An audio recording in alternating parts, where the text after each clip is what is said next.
Well, good afternoon, everybody, or good morning, good evening, wherever you are in the world at the moment. Thank you very much for that introduction. So my name is Myles Harris. I work at University College London in the Department for Risk and Disaster Reduction. Thank you very much for tuning in to this taster session.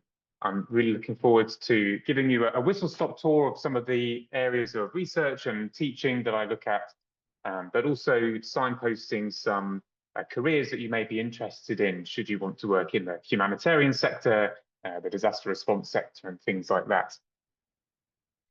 So I've titled this taster session, "Why Wait for Things to Go Wrong?" And this is a central theme to this session.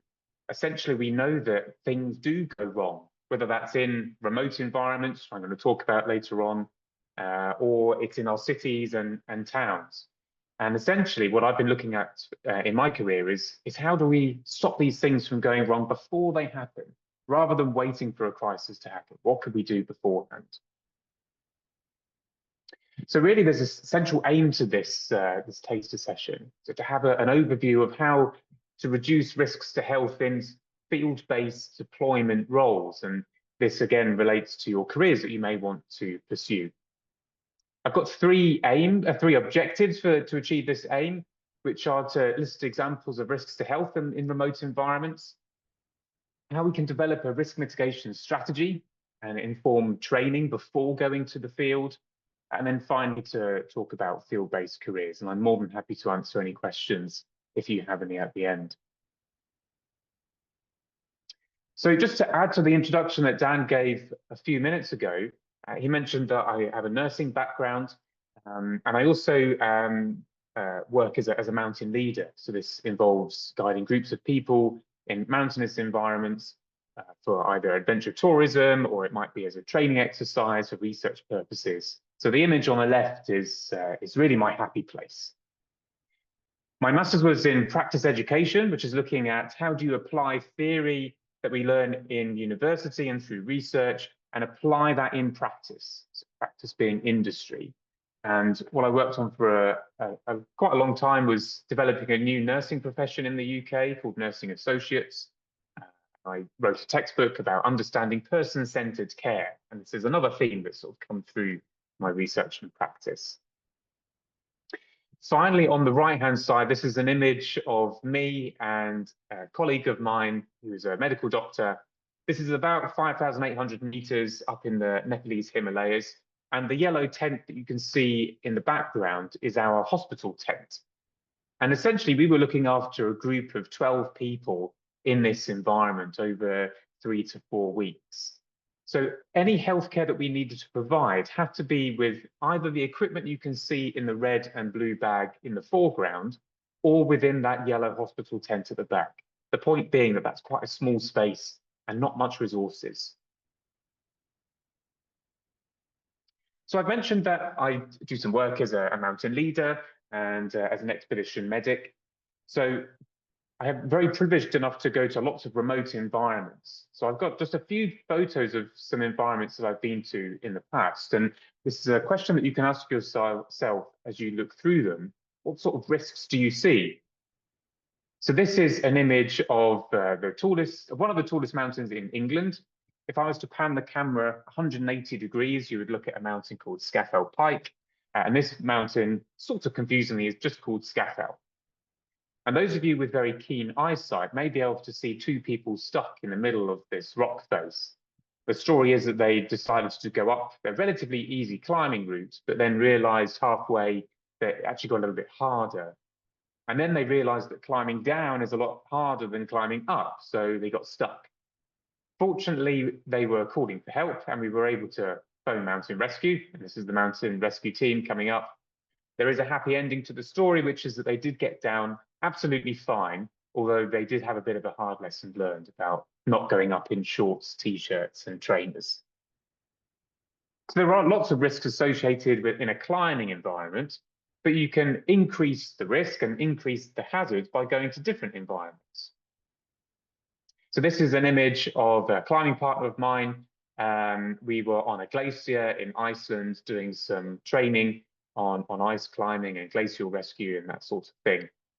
So the risks here are much, much different than a sunny day in the mountains in England. But essentially, if you're training for this sort of activity, then you can control the risks through your experience and through your judgment. Now, I mentioned at the beginning that I have a background in health. Namely, I trained as a nurse, and most of my clinical practice, as Dan said in the introduction, has been as an expedition medic. What's interesting is that health is a very relative term, and it means lots of different things to different people. So one thing that might be of interest is different models of health. It's important to recognize that the Western perspective of health is very different from a traditional model of health, but also there's these other models as well. So the biomedical health is a model that's really sort of for physical health, and it's what medical doctors in Western societies would focus on. You could argue that the opposite to that is psychosocial health, which is looking at mental health and well-being. What I looked at in my PhD and research is the bottom two boxes here. So the rural and remote health, which is looking at the health of people that live in remote environments, but then also health geography. So how geographic environments, namely these remote environments, influence and affect the health of people that are living there and traveling through. So I looked at a topic called prolonged field care in my PhD and focused on prolonged field care in the remote environment. Now, the first thing to say is that a remote environment is not very well defined, but essentially it's an environment where the logistics are very challenging and it takes a long time to get there and a long time to get people out. You could definitely argue that there's not many people living in a remote environment, but the UN has done some projects to analyze how many people would be living in a remote environment. And they say by 2050, there'll be up to 3.3 billion people still living in a remote environment. And that's despite the influence of urbanization, or in other words, people moving to towns and cities. So that's a lot of people. And prolonged field care really describes an approach to providing healthcare in these remote environments with the limited resources that are available, such as our yellow hospital tent and our medical kit, in an environment where there's an unexpected delay to being evacuated. And this doesn't have to be a mountain environment. You can see on the image that this is a water-based environment. And although it's a very calm day and the water's very still, there is a lot of water and you have to paddle quite hard to get from one side to another. So you could definitely argue this is also a remote environment. So I'm going to flick through a couple of photos of some other environments. And winter is an environment that I spend a lot of time in. So this is up in the Highlands in Scotland. And we were aiming for that big bank of snow you can see right in the middle of the screen, just to the right-hand side of the person climbing up. And we were going to do some emergency shelter training. So this is digging a small igloo, and you could sleep in that overnight. It wouldn't be the best night's sleep you've ever had, but it is a way of protecting yourself from what can be a really harsh, cold environment. But if you're going to stay there for a couple of days, you might want to dig something like this, which is a snow hole. So effectively, you're creating a room inside the big bank of snow. And again, it's not a hotel room, but there's certainly room to move around, and you can cook inside, providing there's adequate ventilation. It's a bit of hard work to get to this point, but it's really comfortable inside. Very apt for the weather at the moment is when it gets really hot. So unusually, this is a photo of the Isle of Skye on the west coast of Scotland when it's beautifully sunny. Now, usually this sort of environment is very cloudy and very wet, but it does occasionally show some sunshine. And the other sort of mountain environment that I work in is up in altitude. So this is where it's quite hard to breathe when you're above, let's say, 2,500, 3,000 meters. And this is the summit photo of that expedition that I worked with a colleague, a medical doctor, in our yellow hospital tent. So this is at 5,800 meters. I've got a very short video that demonstrates what these environments can be like. Because all the images that I've shown you so far, when the sun is shining and it's really warm, but back in the real world, it can sound and look a little bit like this.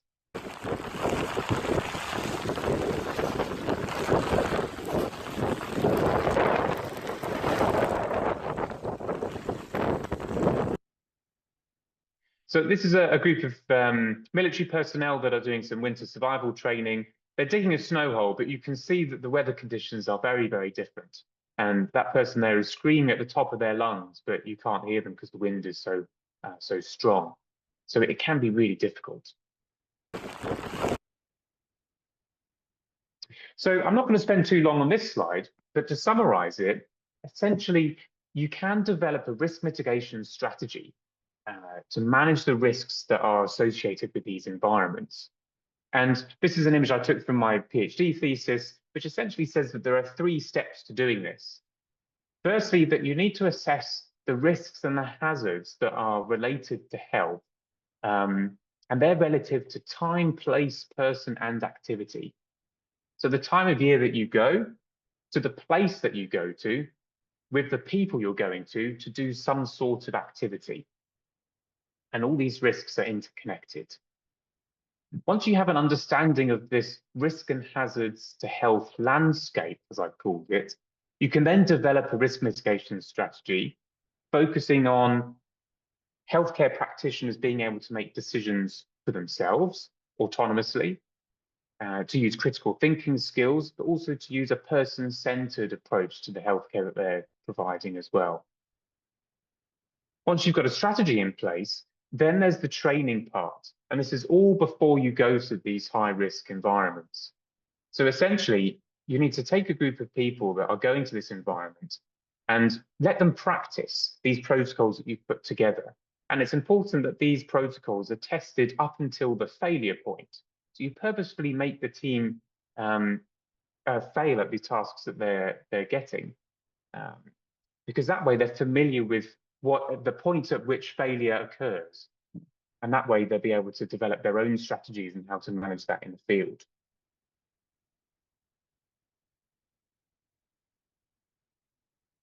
So this doesn't have to be all done manually. There's lots of technology that we can use that would really help us.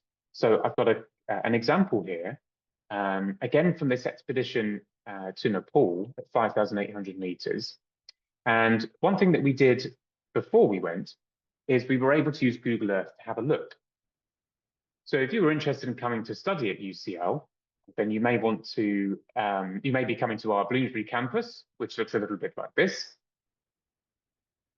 And what we're able to do with Google Earth, it's free and open access, is to look at many different environments around the world. So we went to an environment called Tesi Lapcha. It's a mountain pass in Nepal. That's very remote. We didn't see anyone for 2 or 3 weeks. And the benefit of this is that we can zoom right into that environment and have a look around. So this is the mountain pass that we went over. You can see a small shelter in the top left-hand side of the screen. When we got there, we realized that it is just 4 walls and a tin roof. So yes, it is shelter, but it's far from comfortable. But this is brilliant technology that we can have a look and really zoom in to see what that environment looks like. So this is really useful in terms of careers.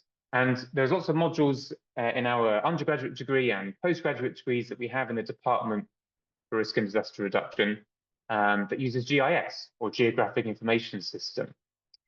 And if you want to go into the humanitarian sector, then these can be used to essentially double check what models are saying about either populations that are affected by disasters, or it may be a health survey that going into the field, you can double check.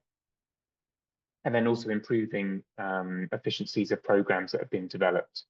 So essentially, as a humanitarian worker or a disaster responder, you can use technology in the field to aid the data that you're collecting or the practice that you're doing.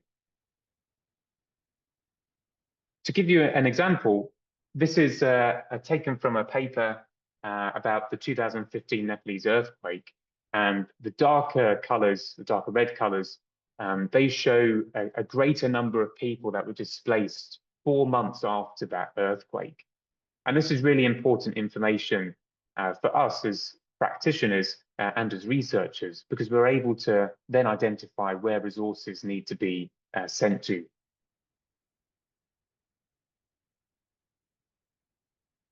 So Dan mentioned that I'm chairperson of the European Space Agency lab that we have at UCL, and my sort of contribution to the space world, as it were, is through analog missions. So analog missions are a research method that we can use to simulate characteristics and conditions of space and use that for research. I've just given you a couple of seconds to answer that question on the screen, which is which of these images from Mars. So see who got it right. Well done to those who selected the right-hand side of the screen. So that is an image of Mars, whereas the image on the left is from a desert in Morocco. And this shows that there are environments on Earth that are very, very similar to Mars and other planets. So this is one type of analog mission where you can go to an environment that looks very similar. But there are other types as well. So there's something called a parabolic flight, and UCL is very heavily involved in some research to do with parabolic flights. And this is Professor Stephen Hawking, before he passed away, from the University of Cambridge, and he was doing a parabolic flight to raise awareness of people with disabilities, not only for science, but also in space exploration. And this is really useful research for understanding how the body reacts in zero gravity, which affects life on Earth, because when you're in gravity, effectively your body simulates aging more quickly. Your bones waste, your muscles waste, etc. So being in space is another remote environment. And if you wanted to buy a ticket, you had a lot of money to go to Mars and see what was there, it would take you 7 months one way to get there. And you wouldn't be able to turn around after you landed. If you didn't like it, you'd have to wait a good few months until the Earth and Mars are in this convenient orbit. And then it's another 7 months all the way back. So it's probably somewhere between 18 and 24 months is a round trip to Mars. And there's not many people with the current technology that we've got that can go. In fact, no one's been yet, although lots of space agencies are working together to get to Mars.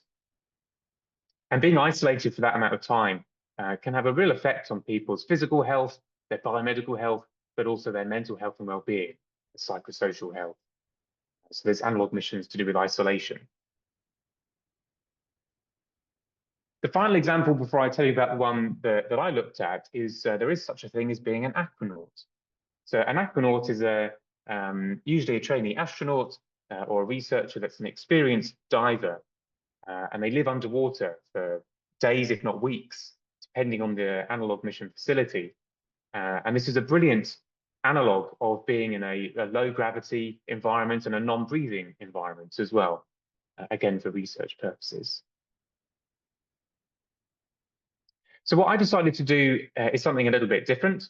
I sort of brought my clinical experience, my education experience and research experience all together and designed a new type of analog mission for the UK, which is to use a natural remote environment to simulate conditions on another planet for space exploration, for human space exploration. This hadn't been done before in the UK, so it was a very exciting project. And it was not only doing some field work for my research, but for other research as well. And these are some examples of the studies that we've done since then.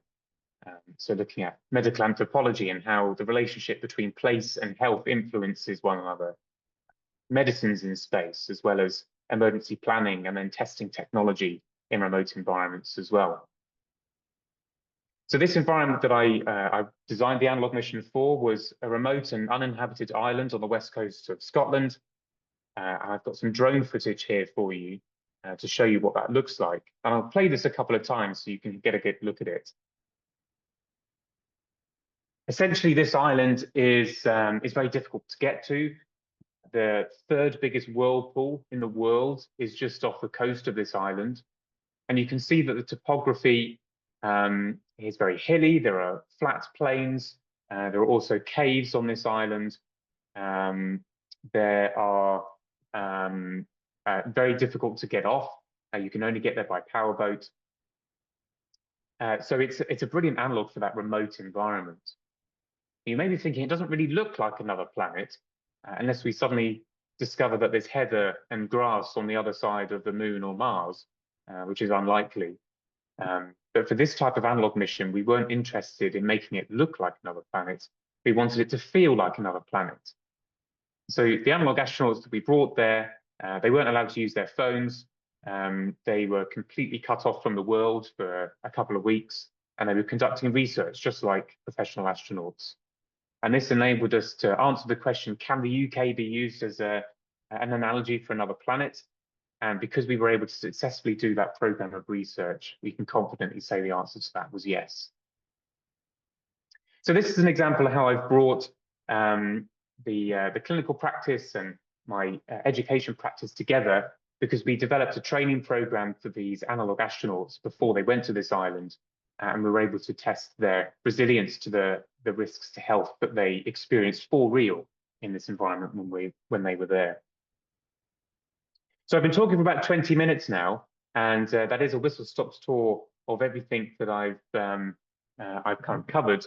I'd just like to say thank you very much for listening, and I'm very happy to answer any questions.